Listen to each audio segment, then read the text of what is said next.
Hello fashion designers. Okay, if you have been following my page for a while and you still make boring sleeves, you are definitely wrong. So I came across this sleeve a while back, and trust me, I had to try it and then show you how it's done.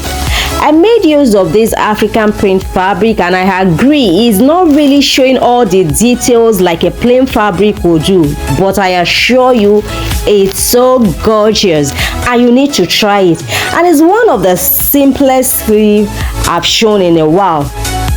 First, cut out your basic sleeve to the length you want it to be.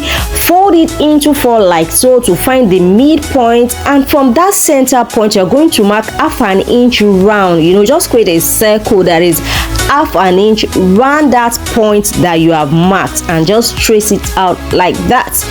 Then we're going to place it on a bigger fabric. You can see that I have a lot of excess at the edge and at the top and on all the side. I have like 6 inches at the top and the bottom, and like 3 inches on the side. This is for when you twirl it around or you turn it around. If it's too small, it will not look nice. Then you go to your sewing machine, stitch around that circle you have created. Take your scissors, cut out the circle, but don't cut too close to the thread.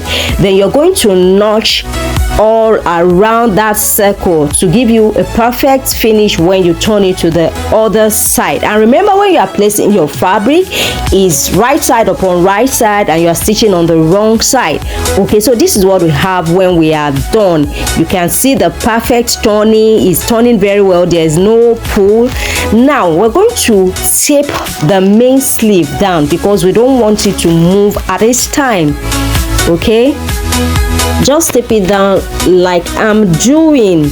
You need a smooth surface, and you can use your paper tape for this. Anything that works, just make sure that the sleeve is perfectly laid and it's not moving. Then we're going to spread the bigger fabric on top of it like so, and then we begin to rotate it.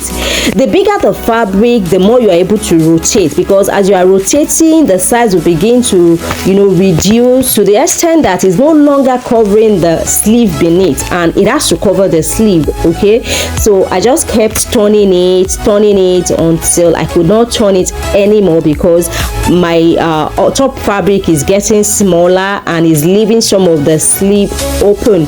Afterwards, I took my pin and then just pin it down so that by the time I remove it and take it to the sewing machine, everything doesn't scatter.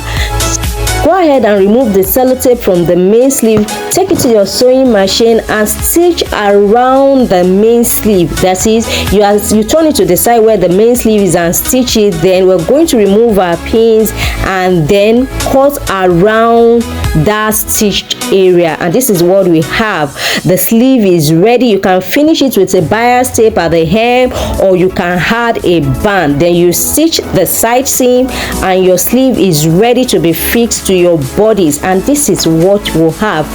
Try this out in a plain fabric and you're going to see how gorgeous and really beautiful and unique this sleeve is. It is worth trying out, definitely worth trying out.